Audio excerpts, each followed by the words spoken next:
Hey family, it's your friend here, Courtney Robert Brown Jr., here to tell a little story. Story of how a coffee company got started.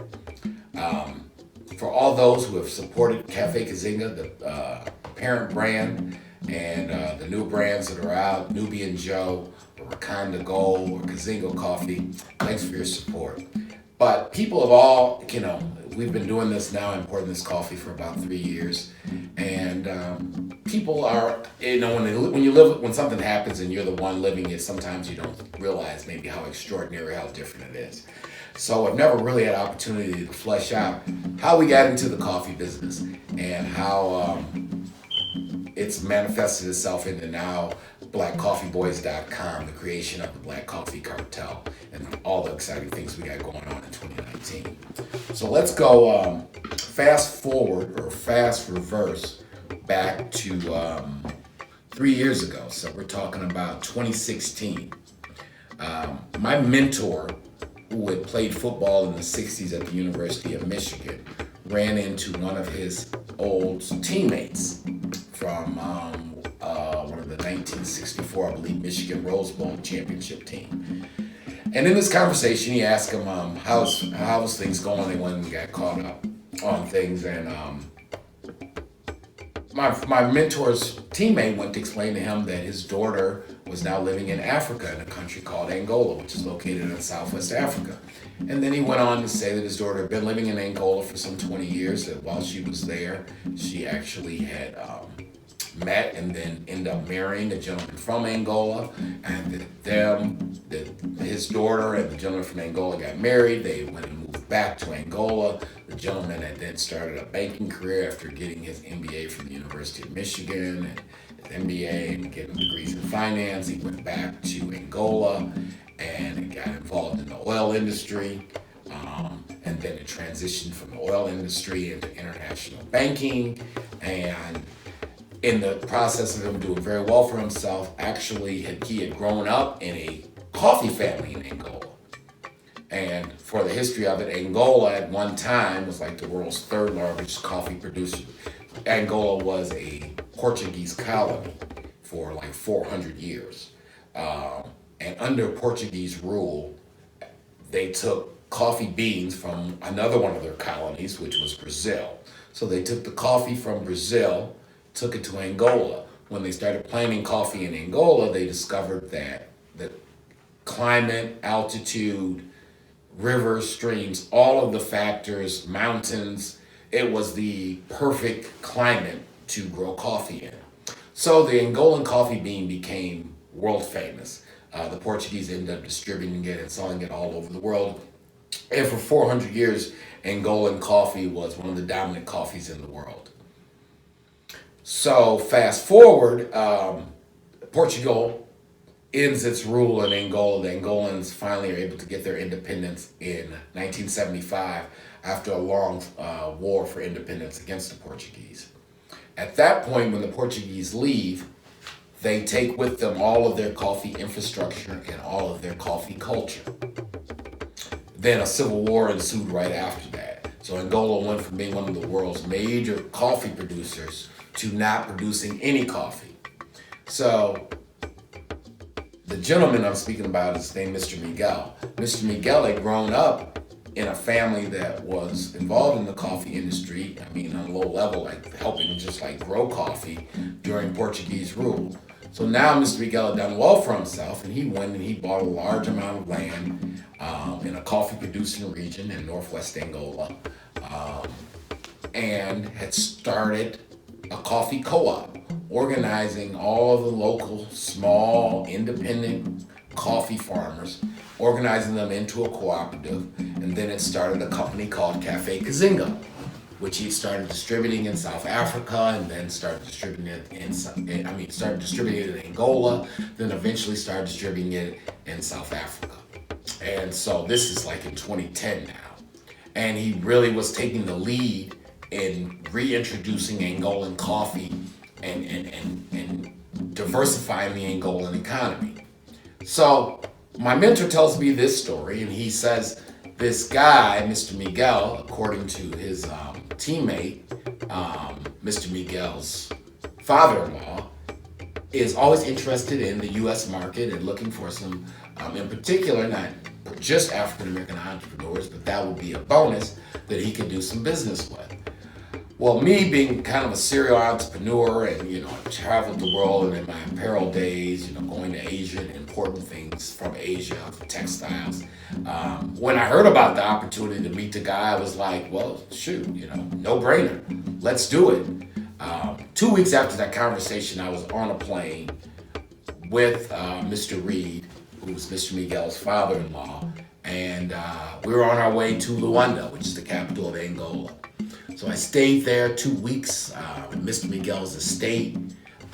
We were actually there on some other kind of business, but in the course of me staying there, his maid offered me some coffee. And I didn't know I was being set up for a business opportunity. Mr. Miguel asked me, what do you think about this coffee you're drinking? And I said, it's very good. And he says, are you a coffee drinker? And I'm actually a coffee addict. I was like, yeah, I'm one of those 2-3 cups of coffee a day kind of people. And I buy coffee, from all kind of, whether it's Jamaican Blue Mountain or Hawaii Conan or whatever it might be. I like coffee. And he says to me, do you think this coffee would sell in America? I said, yeah, it's better than like 95% of all the coffee I drink. This coffee could definitely sell in America. At this point, he has not approached me about anything about partnering with him in the coffee business. And so we continue our business ventures in Angola, him showing me around Angola and the business environment and such and such. 6 months pass. 6 months later, after I left Angola, Mr. Miguel, we stayed in touch. We were like-minded, and so we stayed in touch. And he calls me, so this is now 2.5 years ago. And he says, hey, Courtney, I got an idea. And I'm like, what's that, Mr. Miguel? And he's like, why don't we go into the coffee business with me? And I'm like, interesting idea. And he's like, is there any reason why you can think about not going into the coffee business with me? And I said, well, only 2 reasons I could think there might be a problem. A, I know nothing about the coffee business, and I know no one in the coffee business. I just drink a lot of coffee. And he says, well, but you're a businessman. I said, well, that's true, Miguel. I am a relatively competent businessman, and I do know a lot of people. And I know a lot of people who know a lot of people. So I do have a network. He said, well, that's good enough for me. I'm going to send you a container of coffee. I got some money. You got some money. Let's figure it out. Me not being silly enough to, and just one of those kind of entrepreneurs that love a challenge. I said, all right, man, if you're silly enough and aggressive enough to send me 40,000 pounds of coffee, I'm silly enough and I'm aggressive enough to start getting it bagged up and start distributing it.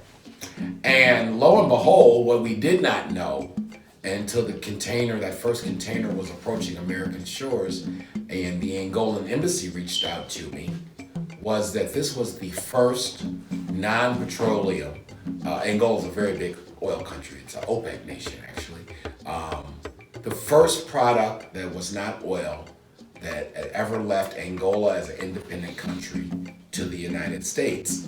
Consomem o café proveniente do Guazanor. A boa notícia, de acordo com o gestor de vendas do café Cazengo nos Estados Unidos, é que até 2018 o café proveniente de Angola chegará às principais cidades norte-americanas. Os melhores avaliadores do café dos Estados Unidos e do mundo submeteram o café angolano a um teste. Em 2018, estaremos nas principais cidades norte-americanas. Major US cities. Courtney Brown quer ver os números do negócio do café a crescerem, passar para 20 toneladas mês. Vamos trazer um contentor por mês, com 20 mil quilos. O café Cazengo também já passou no teste feito pelos apreciadores e já não é um sonho pensar que em breve o café angolano poderá tornar-se referência nos Estados Unidos da América. Os americanos gostam do café Cazengo. Rapidamente o café angolano vai ser muito conhecido aqui nos Estados Unidos. Pela sua qualidade, dizem os cidadãos norte-americanos, e não só, o café angolano poderá despertar o interesse de outros grupos empresariais que procuram oportunidades de negócios no nosso país. So it was a big deal for the Angolan government to kind of, we're like the tip of the spear as far as diversifying their economy. And the coffee landed. We started distributing it in New York, then eventually in Southeast Michigan, set up some distribution in South Florida, in Atlanta, of course now in Southern California also. And it's just been a remarkable journey. So for all those who have not yet tried our coffee, please check us out at NubianJoeCoffee.com or Cafe Cazingo, or rather, I'm sorry, CazingoCoffee.com. And then as the story continues, some business associates in Atlanta and in South Florida, Walter and Rodney, Louis Stevens, Ray Tatum, some other African-American entrepreneurs, we all started to kind of get our feet wet in this coffee business, really understanding how the U.S. coffee market worked, had some successes, had some failures, and we decided to form a coffee cartel that is going to be distributed, through one of our platforms, the blackcoffeeboys.com. And it's a great thing that we got going on here, and people, especially, we're rolling it out in the Atlanta area. The Atlanta community has really kind of embraced the idea with open arms. Coffee is the second most consumed commodity in the world, only behind oil. The African American community is completely unrepresented in this space, and us forming this coffee cartel and us launching blackcoffeeboys.com is really the first major move of some African Americans in the business community to really venture into the coffee community, to really let people know that Africa, which is the continent of Africa, is the home of where coffee was originated. People don't think of coffee in Africa, despite of the fact that African coffee is superior to coffee from all the other regions of the world and comes in many different grades and types. So, that's just kind of a brief history. So look forward to blackcoffeeboys.com. Check us out at many of our brands, NubianJoeCoffee.com, CazingoCoffee.com, CafeCazingo.com, which is the parent company in Angola. Fascinating story what Mr. Miguel is doing there at headquarters with the parent company at Cafe Cazinga. We are really excited about linking up again with Rodney, with Walter, Lewis, Ray Tatum, and some. We think it's pretty cool that for some 5 different people from the African American business community to come together, pool their time, talent, and resources to really get this story out. And our success is, we think, an example of what Pan-Africanism and about people from the diaspora linking up and really doing some tangible things is about. So we want to lead by example. We're not talking about it, we're doing it. There's coffee farmers in Angola now picking coffee beans that will be imported to America and distributed throughout. So support it, support the cause. We look forward to you guys staying in touch with us. Go to our websites. We're going to be having lots of tastings. We got a whole series of pop-ups coming in Atlanta. It's just exciting. So hopefully you guys have found this insightful. Drink some coffee. Black coffee does matter. Thank you, guys.